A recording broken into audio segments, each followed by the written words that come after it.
Good morning students. आज हम 8th class का एनसीईआरटी 4th चैप्टर साइंस का materials metal and non metal पढ़ेंगे। You are familiar with a number of materials, यानी कि आप एक नंबर ऑफ मटेरियल्स के बारे में फैमिलियर यानी कि जानते हैं, जैसे लाइक आयरन है हमारा, एल्यूमिनियम है हमारा, कॉपर एट्सेट्रा, यानी कि इन सब के बारे में हम पढ़ चुके हैं, हम पहले पिछली क्लासेस में जान चुके हैं। Some materials have been given in table 4.1, कुछ मेटल हमारे किसमें मटेरियल हमारे 4.1 टेबल में दिए गए हैं, उनकी अपीयरेंस बतानी है और हमें हार्डनेस बतानी है। अपीयरेंस मतलब वो कैसे दिखते हैं, हार्डनेस वे कठोर हैं या सॉफ्ट हैं, ठीक है। जैसे आयरन है हमारा, वो क्या है, हमारा शाइन दिखाता है, यानी कि वो लस्टर प्रेजेंट है उसके अंदर और हार्ड होता है, वेरी हार्ड होता है। और दूसरा एल्यूमिनियम भी हमारा क्या है, शाइन दिखाता है और हार्ड होता है। कॉपर भी हमारा क्या है, मेटल है तो उसके अंदर शाइन भी है और वो हार्ड भी होते हैं, जैसे कॉपर। और हमारा सल्फर क्या है, नॉन मेटल है भाई, ठीक है। एक मिनट रुको, एक बार साइलेंट। तो ये क्या है, हमारे नॉन मेटल हैं, ठीक है। फिर आगे कहता है can you name the material which are metals, क्या आप बता सकते हैं इनमें जो मेटल हैं उनके नाम।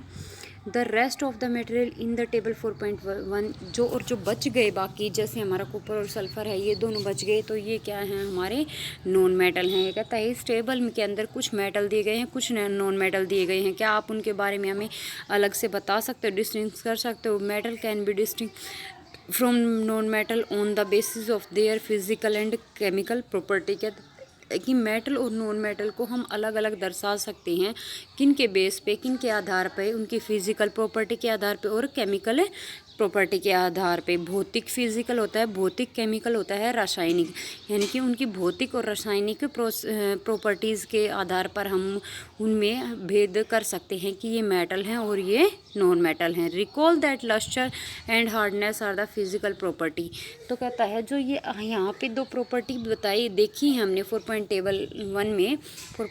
टेबल में कि अपीयरेंस और हार्डनेस, ये दोनों क्या हैं, हमारे मेटल की फिजिकल प्रॉपर्टी हैं। अगर ये हार्ड हैं तो भी क्या हैं, ये मेटल हैं, और अगर इनके अंदर क्या है, शाइन प्रेजेंट है तो भी ये मेटल हैं। लेकिन इसके अंदर भी कुछ एक्सेप्शन होते हैं, एक्सेप्शन केसेस होते हैं, वो हम आगे पढ़ेंगे भाई। जो अभी आता है 4.1 physical property of metal and non metal, यानी कि मेटल और नॉन मेटल की फिजिकल प्रॉपर्टी, भौतिक गुणधर्म क्या हैं वो देखेंगे भाई। Have you ever seen a blacksmith beating an iron pieces or an article made up of iron like a spade, a shovel and axe. क्या कहता है कि जब ब्लैक स्मिथ से बीट किया जाता है, यानी कि हथौड़े से जब आयरन के पीसेस को या आयरन से बने हुए आर्टिकल्स को पीटा जाता है, तो क्या कहता है कि do you find A change in the shape of this article on beating, कहता है कि जब इनको पीटा जाता है और इनको स्पैड के अंदर और शोवल के अंदर और इनके अंदर कन्वर्ट किया जाता है, तो इनके अंदर जो चेंज होता है इनकी शेप के अंदर, यानी कि इनको पीट कर ये आर्टिकल बनाया जाता है, इनकी शेप आकार दिया जाता है, तो इनके आकार में क्या कोई चेंज होता है, क्या बदला होता है भाई। वुड यू एक्सपेक्ट, आप क्या एक्सपेक्ट करते हो,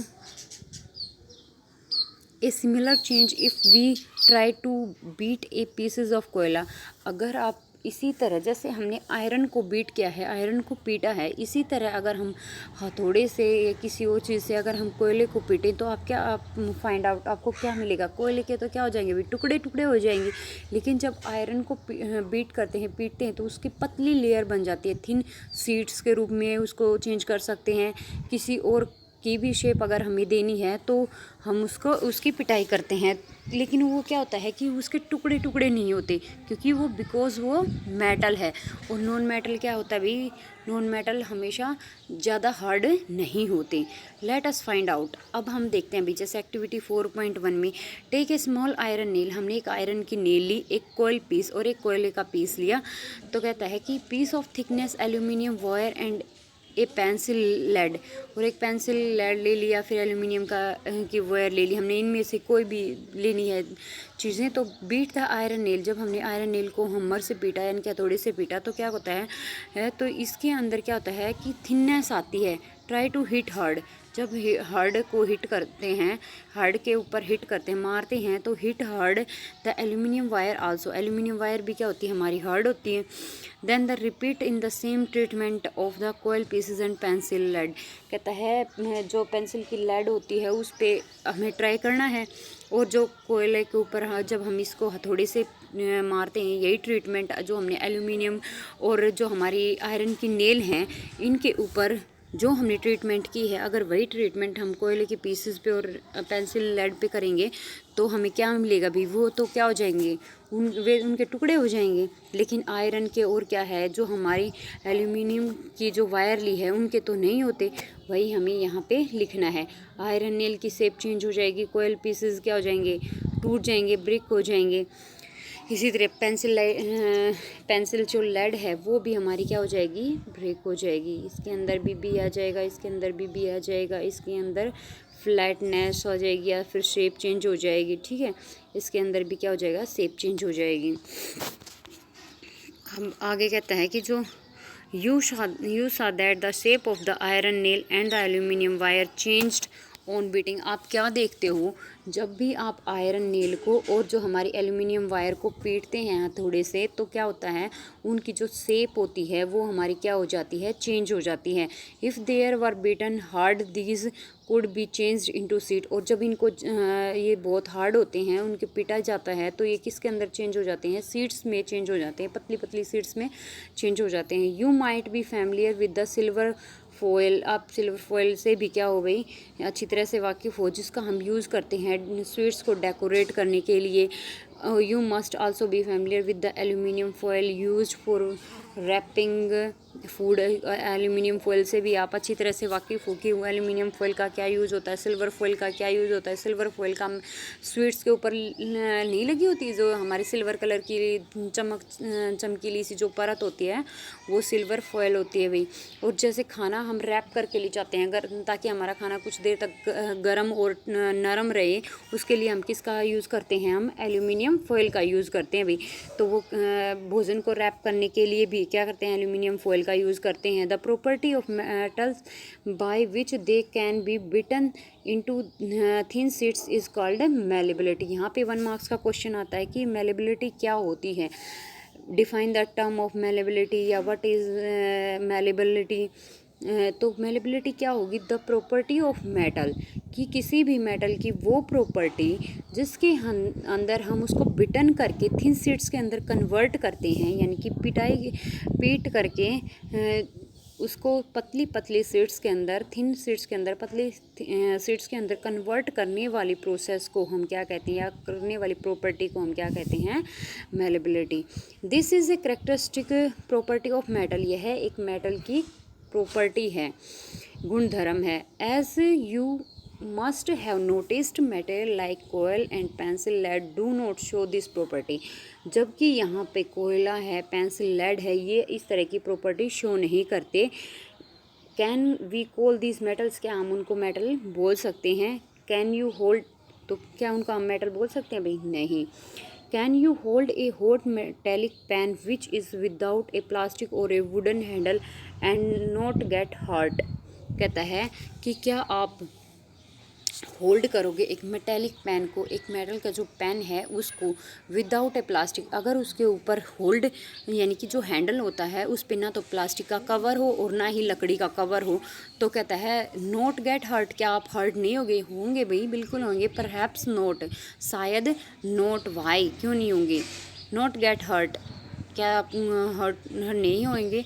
wooden handle without a plastic or a wooden handle, तो कहता है वाई, क्यों नहीं होंगे। Try to list some other experiences in which a wooden or plastic handle protect you from being hurt while handling hot things, कहता है कि आपको कोशिश करनी है कुछ ऐसे एक्सपीरियंस की, कुछ ऐसे अनुभव की जिनके अंदर अगर वुडन और प्लास्टिक हैंडल जो है क्या करते हैं, हमें प्रोटेक्ट करते हैं, बीइंग हर्टिंग, हमें हर्ट होने से, जलने से, वहन विच हैंडलिंग हॉट थिंग, जब हम किसी हॉट थिंग्स को पकड़ते हैं तो क्या होता है कि उसके ऊपर जो हमने पतीला लिया है, यूटेंसिल जो भी बर्तन लिया है हमने, कुकर लिया है या फिर कोई पतीला लिया है, उसके ऊपर प्लास्टिक या वुडन की क्या होती है, कोट होती है।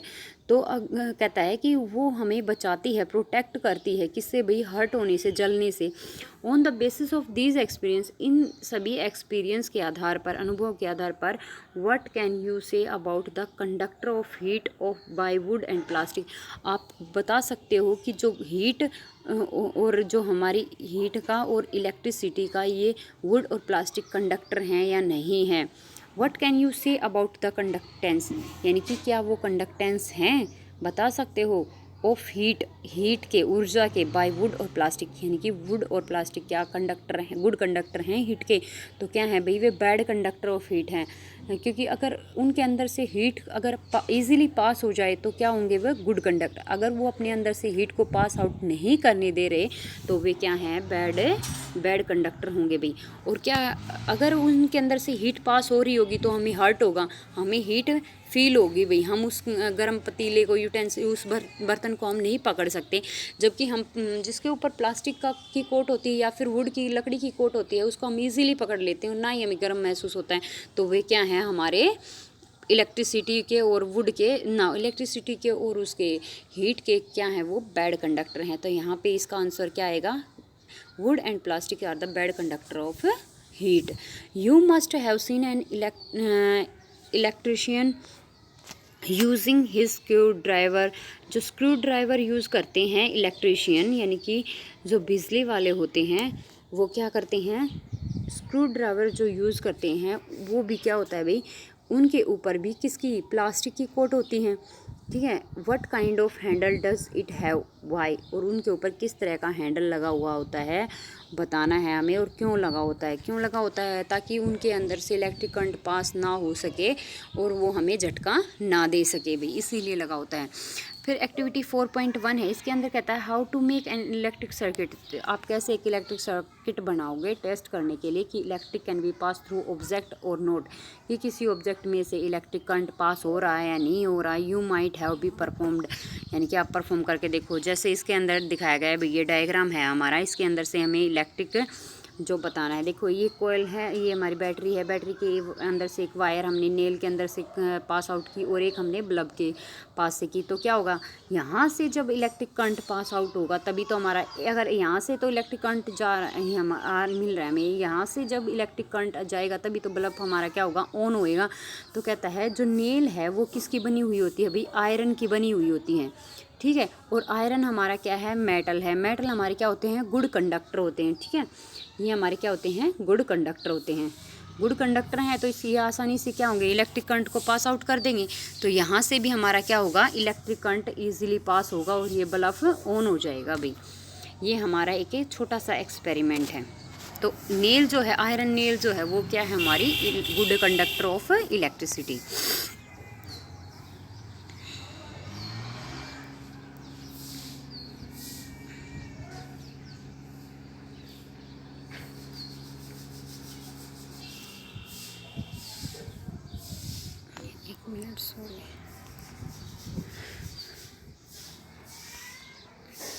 तो ये क्या है, हमारी गुड कंडक्टर ऑफ इलेक्ट्रिसिटी। इसके बाद जैसे आयरन के हम और भी एक्सपेरिमेंट ले सकते हैं भाई, ठीक है, जिसके अंदर हमें ये प्रूव कर सके कि भाई ये गुड कंडक्टर ऑफ इलेक्ट्रिसिटी है।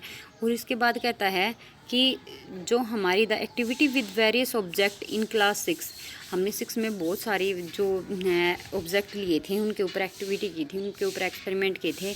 Now repeat the activity with the material mention in 4.3 table. 4.3 में मेंशन किया गया है, observe and group this material into the good conductor and poor conductor. अब हमें ऑब्जर्व करना है कि गुड कंडक्टर कौन से हों और बैड कंडक्टर कौन से हैं हमारे, ठीक है। कॉपर वायर भी क्या हमारा गुड कंडक्टर है, ठीक है। आयरन नेल भी हमारा गुड कंडक्टर है, ये हमारे क्या हैं, बैड कंडक्टर, ठीक है भाई, दोनों कोयल पीसेस और सल्फर। तो you observe that iron rod nail and copper wire are good conductor while roll to sulphur pieces and coal pieces are poor conductor. ये हमारे क्या हैं, पुअर कंडक्टर कह लो या फिर बैड कंडक्टर कह लो। जिसके अंदर से इलेक्ट्रिसिटी पास ही नहीं होगी तो उन्हें पुअर कंडक्टर बोलो या बैड कंडक्टर बोलो, बात एक ही है, ठीक है। तो जो हमारे आयरन रोड हैं, नेल हैं और हमारे क्या है कॉपर वायर, ये सारे क्या हैं गुड कंडक्टर हैं। और सल्फ़र और कोयल जो पीसेस हैं वो हमारे क्या हैं बैड कंडक्टर या फिर पुअर कंडक्टर हैं।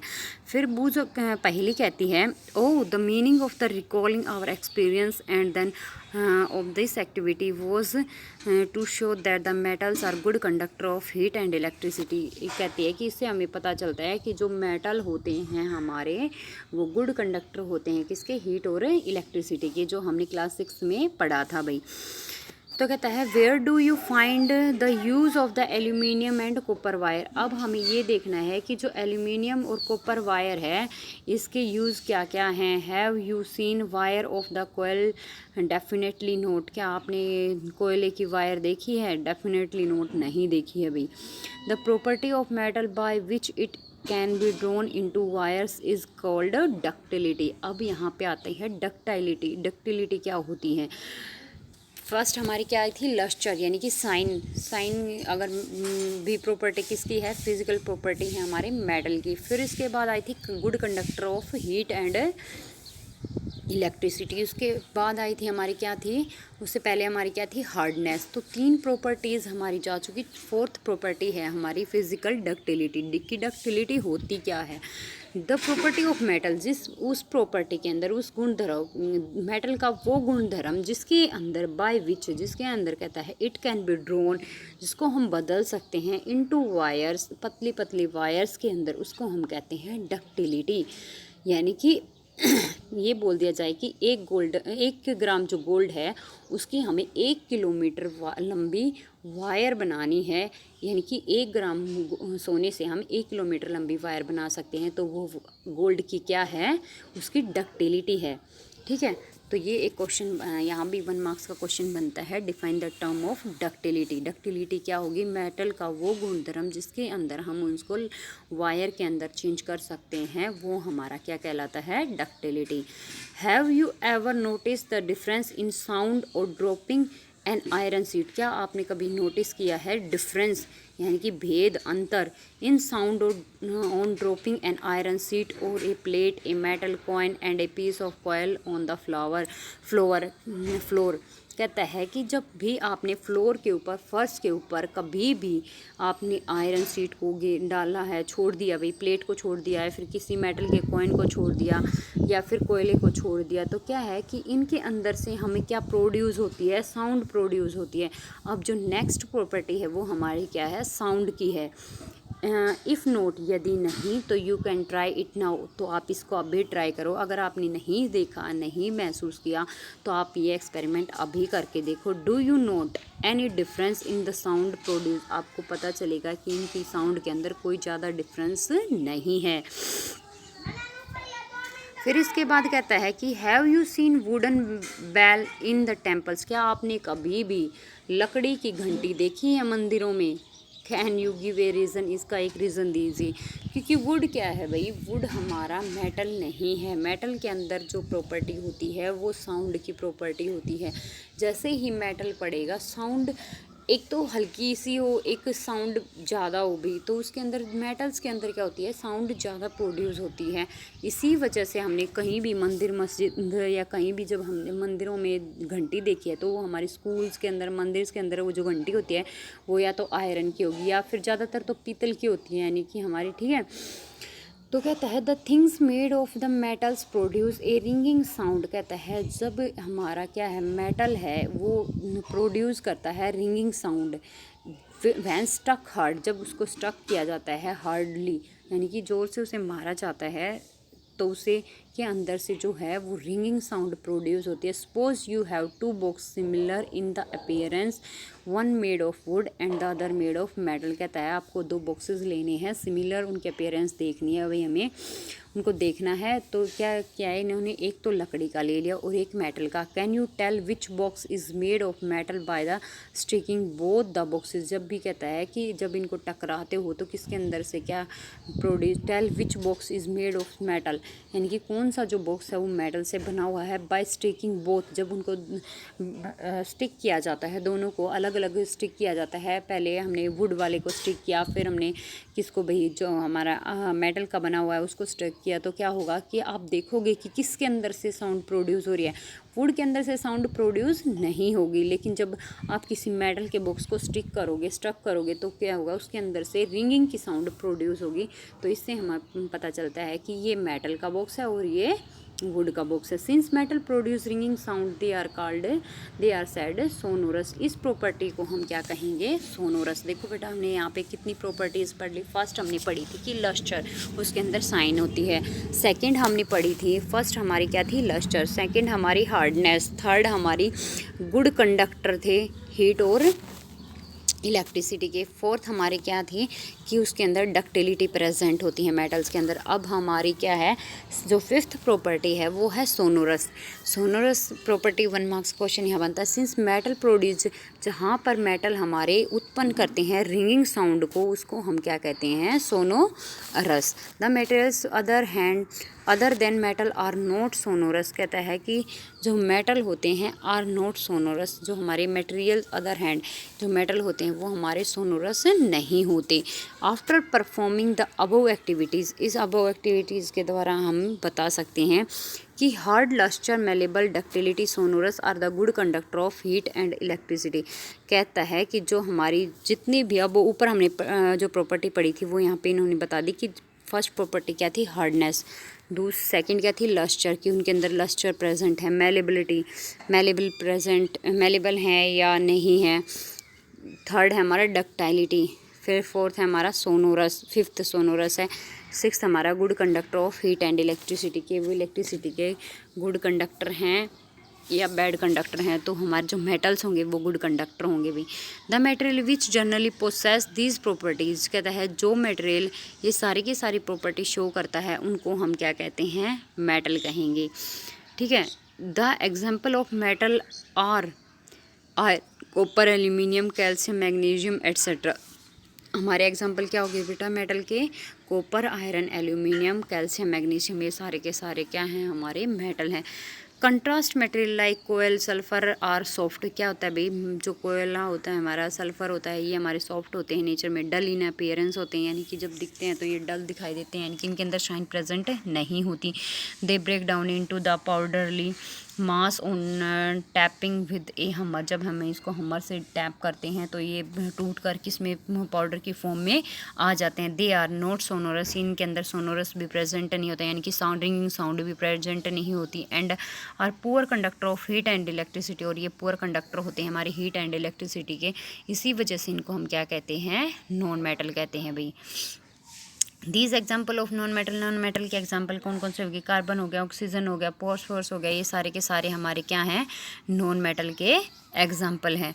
अब देखो बेटा, इसमें कहता है metal like sodium and potassium are the soft. Metal, कुछ मेटल, दो मेटल ऐसे भी हैं हमारे इस यूनिवर्स के अंदर जो कि क्या है भाई, मेटल होते हुए भी क्या हैं, सॉफ्ट हैं, और उनको हम नाइफ से इजीली कट कर सकते हैं भाई।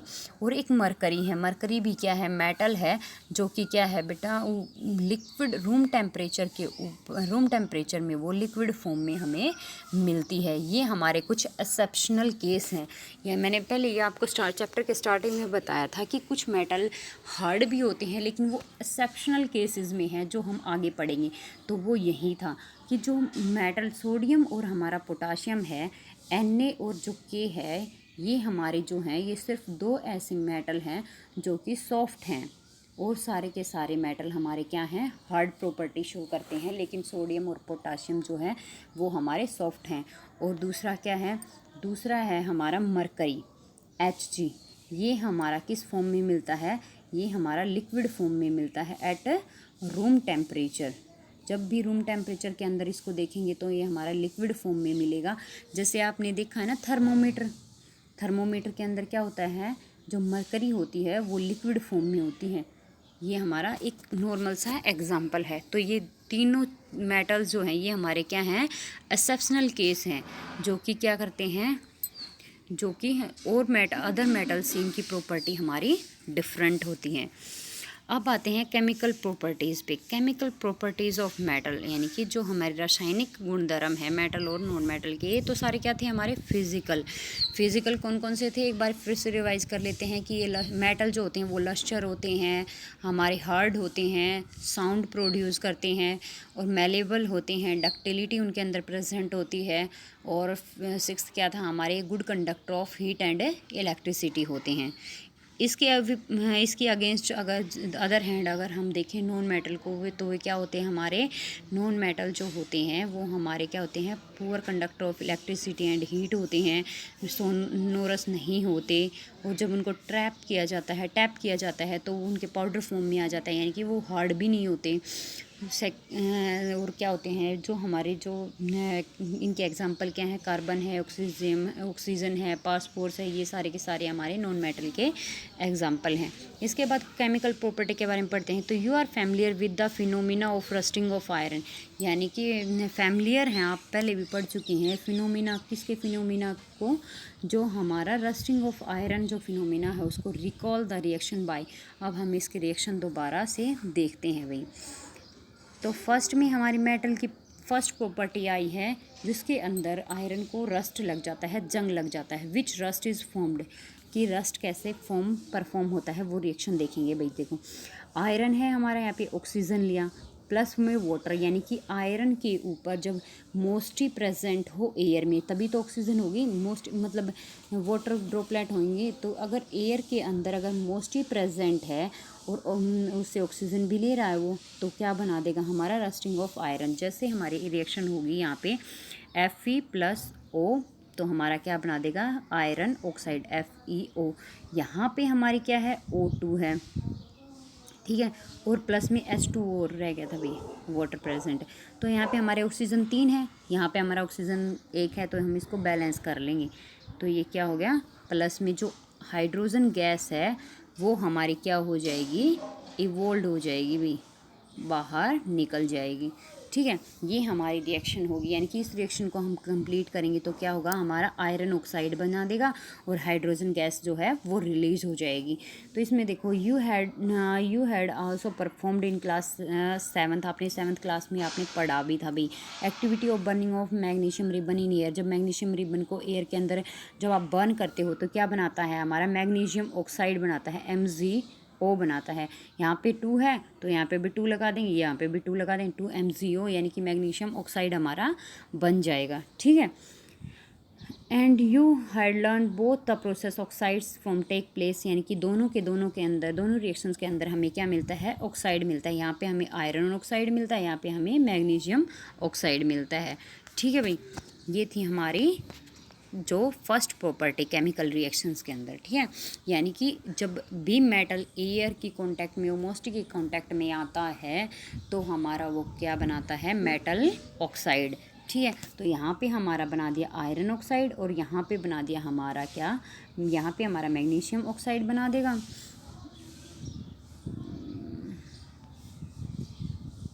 यहाँ पे हमारा मैग्नीशियम ऑक्साइड और यहाँ पे हमारा क्या बना देगा, आयरन ऑक्साइड। ठीक है, इसके बाद कहता है, आप इसको चेक भी कर सकते हो, रेड लिटमस को ब्लू करता है, ये सारी बातें इसमें टेस्ट में दी गई हैं। चलो आगे पढ़ते हैं हम। फिर कहता है, does copper also get rusted, क्या कॉपर भी आल्सो रस्टेड हो जाता है, यानी कि उसको भी जंग लग जाता है। Have you seen in greenness deposit, उसके ऊपर जो ग्रीन लेयर है वो जम, उसके सरफेस के ऊपर, कॉपर के सरफेस के ऊपर जम जाती है। आपने एक कॉमन सा एग्जांपल लेते हैं कॉपर का। जब घरों में दिवाली आती है तो मम्मी जो होती हैं वो सबकी वो बर्तन साफ़ करती हैं, तो जो पीतल के बर्तन होते हैं, कुप्पर के बर्तन होते हैं, उनको बहुत दिनों से अगर साफ़ नहीं किया होता तो उनके ऊपर एक ग्रीनिश लेयर आ जाती है, अभी ब्लैक हो जाती है, ग्रीन हो जाती है। तो वो क्या होती है कि वहाँ पर कुप्पर जो है वो एटमॉस्फेयर मतलब एनवायरनमेंट के अंदर वो क्या, उसने क्या किया है, केमिकल रिएक्शन की है और वहाँ पे क्या हुआ है, वो ऑक्सीडाइज्ड हो गया है, हो गया हो, इसी वजह से उसके ऊपर एक लेयर बन गई है जो पीतल या फिर मतलब जो ग्रीन कलर की एक लेयर बन जाती है। तो उसको लेयर को उतारने के लिए हम क्या करते हैं, नींबू से या फिर जो हमारा किसी भी चीज़ से हम क्या करते, सिट्रिक एसिड जिसके अंदर प्रेजेंट होता है उससे हम क्या करते हैं, उसको रब करते हैं तो वापस उसके अंदर शाइन आ जाती है। तो ये हमारा कॉपर का भी बताया अभी, कॉपर भी रस्टेड हो जाता है, लेकिन उसके अंदर क्या होता है, ग्रीनिश लेयर उसके सरफेस पे आ जाती है। When A copper vessel is expose in most air for long, यानी कि लंबे समय तक मोस्ट एयर प्रेजेंट रहता है, तो it require a dull green coat, तो उसके अंदर एक डल यानी कि उसके जो चमक होती है ना, जो शाइन होती है कॉपर की, वो चली जाती है और उसके ऊपर एक ग्रीन लेस लेयर जो हो जाती है वो आ जाती है। Green materials is mixture of copper hydroxide, वो क्या बना देता है, कॉपर हाइड्रोक्साइड, यानी कि उसके अंदर हाइड्रोक्साइड प्रेजेंट हो जाता है, जैसे CuOH2 and copper carbonate present, यानी कि जब हमने कॉपर की वाटर और कार्बन डाइऑक्साइड और ऑक्सीजन की यानी कि मोस्ट एयर के अंदर जब हमने इसकी रिएक्शन करवाई तो हमारा क्या बन गया, एक तो कॉपर हाइड्रोक्साइड बन गया, सेकंड हमारा कॉपर कार्बोनेट फॉर्म हो जाता है अभी। Now recall the activity burning of magnesium ribbon, जब मैग्नीशियम रिबन की भी एक्टिविटी करते हैं तो भी हम देखते हैं कि हमें क्या मिलता है, मैग्नीशियम रिबन जो है वो वाटर के अंदर and tested for its acid और बेसिसिटी, ये तो हमारी थी बर्निंग के, जब मैग्नीशियम रिबन को डिज़ोल्व करते हैं हम वाटर के अंदर तो हमें उसका टेस्ट करते हैं, यानी कि वो क्या है, एसिडिक नेचर का है या फिर बेसिक नेचर का है भाई। ठीक है, जब उसको हम वाटर के अंदर डिज़ोल्व कर देंगे मैग्नीशियम रिबन को, तो हम एक उसके नेचर को परफॉर्म कर सकते हैं कि वो किस नेचर से रिलेट करता है, एसिडिक नेचर से रिलेट करता है या फिर बेसिक नेचर से। जब हम इसको टेस्ट करते हैं तो क्या होता है, जो हमारा ये कौन सी प्रॉपर्टी शो करता है, बेस की प्रॉपर्टी शो करता है। जब मैग्नीशियम रिबन को हम वाटर में डिज़ोल्व करते हैं तो ये बेस की प्रॉपर्टी शो करता है। आगे देखते हैं, इन द सॉल्यूशन एसिडिक और बेसिक, ये हमें क्या बताता है कि वो एसिडिक सॉल्यूशन के अंदर है या basic. How do you ascertain this, यानी कि इस तरह से देखेंगे, you must have observe that the red litmus turn blue, जब रेड लिटमस को ब्लू के अंदर टर्न कर देता है, यानी कि रेड लिटमस को किस में, ब्लू लिटमस में चेंज कर देता है, तो वो ऑक्साइड क्या होगा, हमारा बेसिक इन नेचर का होगा। In generally metallic oxides are basic in nature, आम तौर पर जनरली क्या है, मोस्टली यानी कि अधिकतर क्या है, जो मेटेलिक होते हैं, मेटेलिक ऑक्साइड्स जो होते हैं वो कौन से नेचर के होते हैं, हमारे बेसिक नेचर के होते हैं।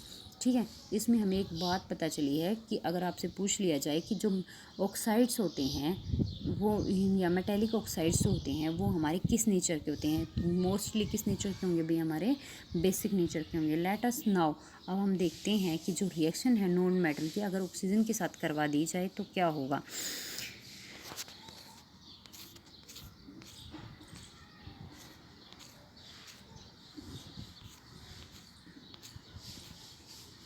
देखो इसके अंदर, the name of the product formed is the reaction sulphur and oxygen is sulphur dioxide gas, यानी कि यहाँ हमने क्या पढ़ा था कि जो हम रिएक्शन करवा रहे हैं नॉन मेटल की किसके साथ है, ऑक्सीजन के साथ, तो नॉन मेटल हमारा क्या है, सल्फर है।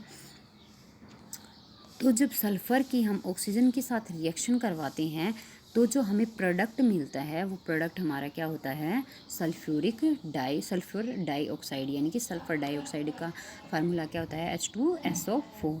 ठीक है, तो जैसे सल्फर डाइऑक्साइड की हमने रिएक्शन करवाई वाटर मॉलिक्यूल के साथ, यानी कि ऑक्सीजन वाटर मॉलिक्यूल के साथ जब रिएक्शन हुई तो हमारा क्या बन गया, सल्फ्यूरिक एसिड बन गया भाई। When sulphur dioxide is dissolve in water sulphuric acid is form, जब ऊपर हमने क्या पढ़ा था, जब सल्फर को ऑक्सीजन के साथ रिएक्शन करवाते हैं तो सल्फर डाइऑक्साइड मिलता है हमें, सल्फर डाइऑक्साइड SO4 होता है भाई। ठीक है, और गैस की फॉर्म में मिलता है। जब हम सल्फर डाइऑक्साइड को अगेन डिसोल्व करते हैं किसके अंदर, वाटर के अंदर, तो हमें क्या मिलता है, सल्फ्यूरिक एसिड मिलता है। ऊपर मैं गलती से बोल गई थी, तो ऊपर क्या है भाई, जब फर्स्ट हमने क्या करवानी है, प्रोडक्ट फॉर्म करवानी है सल्फ़र की, हमने किसके साथ, ऑक्सीजन के साथ रिएक्शन करवाई तो हमें सल्फ़र और डाइऑक्साइड मिल गया। जब सल्फ़र डाइऑक्साइड को अगेन हमने वाटर के साथ रिएक्ट करवाया तो हमें एसिडिक मीडियम के अंदर, तो हमें क्या मिलता है, सल्फ्यूरिक एसिड मिलता है भाई। यानी कि जब हमने बेस को किसके साथ, वाटर के साथ डिसोल्व किया तो हमें क्या मिल गया, sulphur dioxide. The reaction can be given as following, यहाँ पे दी गई है हमारी रिएक्शन।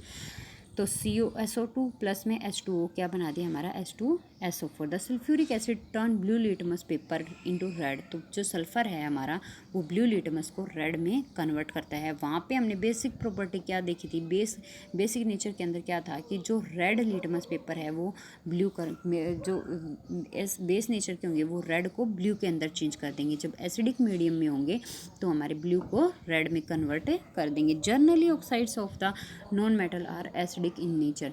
क्या कहता है भाई, जो मेटल होंगे वो तो जर्नली हमारे बेसिक नेचर के होंगे और जो हमारे ऑक्साइड जो नॉन मेटल होंगे वो हमारे एसिडिक इन नेचर के होंगे। Recall the name of the some of the laboratory acid. कुछ लेबोरेटरिक एसिड के हमें नाम देखने हैं भाई, याद करनी है, रिकॉल करनी है, यानी कि दोबारा से basis you have read in class 7th, यानी कि जो आपने क्लास 7th में पढ़े थे उनको एक बार रिकॉल करना है, एक बार देखना है। नोट डाउन देयर नेम, उनके नाम बताने हैं। Identify the metal and non metal present in them, और हमें बताना है कि इसके अंदर मेटल नॉन मेटल जो है प्रेजेंट है और विच फॉर्म, किसकी फॉर्म में है, ऑक्साइड की फॉर्म में है, oxides with oxygen, which form the oxide with oxygen, यानी कि जो हमें फॉर्म करे प्रेजेंट इन द टर्म, इन किस टर्म में प्रेजेंट हो भाई, किस फॉर्म में प्रेजेंट हो, हमारी ऑक्साइड्स के फॉर्म में प्रेजेंट हो। रिएक्शन विद वाटर, अब रिएक्शन विद वाटर आया भाई कि जब वाटर के साथ रिएक्शन करते हैं तो let us see with how metal and non metal react with water. कि अब हम यहाँ क्या देखते हैं कि जो मेटल हैं और नॉन मेटल हैं दोनों के दोनों वाटर के साथ रिएक्ट करते हैं तो कैसा परफॉर्म होता है, कि वो क्या प्रोड्यूस करते हैं। Sodium metal is very reactive. Sodium हमारे क्या होता है भाई, बहुत ज़्यादा रिएक्टिव होता है। अगर उसको यूँ ही छोड़ दिया जाए तो वो क्या होगा, मेटल रिएक्ट करके बर्न होना स्टार्ट कर देगा।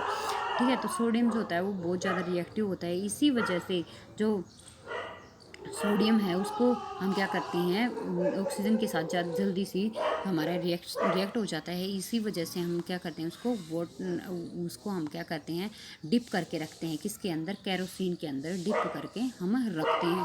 सोडियम को हमेशा स्टोर करने के लिए हम उसको पहले क्या करते हैं, केरोसिन के अंदर डिप करके स्टोर करते हैं भाई, कि वो बहुत ज़्यादा जल्दी रिएक्ट करता है। किस के साथ, ऑक्सीजन और वाटर मॉलिक्यूल के साथ है, वो जल्दी रिएक्ट कर जाता है और लार्ज अमाउंट में जो है वो हीट प्रोड्यूस करता है अपनी रिएक्शन में। यानी कि जब भी सोडियम को ऐसे ही खुला हवा में छोड़ दिया तो वो ऑक्सीजन के साथ भी जल्दी रिएक्ट कर जाता है और वाटर के अंदर भी छोड़ दिया तो वो वाटर के साथ भी रिएक्ट करता है और हमारा क्या बनाता है, वो जल्दी ही बर्न होने लग जाता है। इसीलिए हम उसको केरोसिन के अंदर रखते हैं भाई। ठीक है, इसके बाद है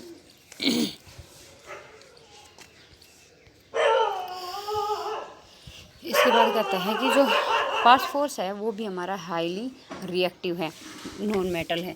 यानी कि वो तो हमारा क्या था, सोडियम जो था वो मेटल था, वो भी रिएक्टिव था, इसलिए हम उसको केरोसिन में डिप करके रखते थे। लेकिन यहाँ पे हमारा जो है फास्फोरस आया है, फास्फोरस हमारा नॉन मेटल होता है लेकिन ये भी बहुत ज़्यादा रिएक्टिव होता है। ये आग को जल्दी कैच कर लेता है और एक्सपोज टू एयर, जब भी एयर के अंदर इसको हम ऐसे फास्फोरस को रखते हैं खुला तो क्या कर देगा, वो आग पकड़ लेगा भाई। To prevent to contact the phosphorus with the atmosphere oxygen, इसलिए इसको हम किस के अंदर, वाटर के अंदर स्टोर करते हैं ताकि एटमॉस्फेयर में ऑक्सीजन प्रेजेंट होती है, वो ऑक्सीजन के कांटेक्ट में आते ही फास्फोरस क्या हो जाएगा, भी बर्न होने लग जाता है।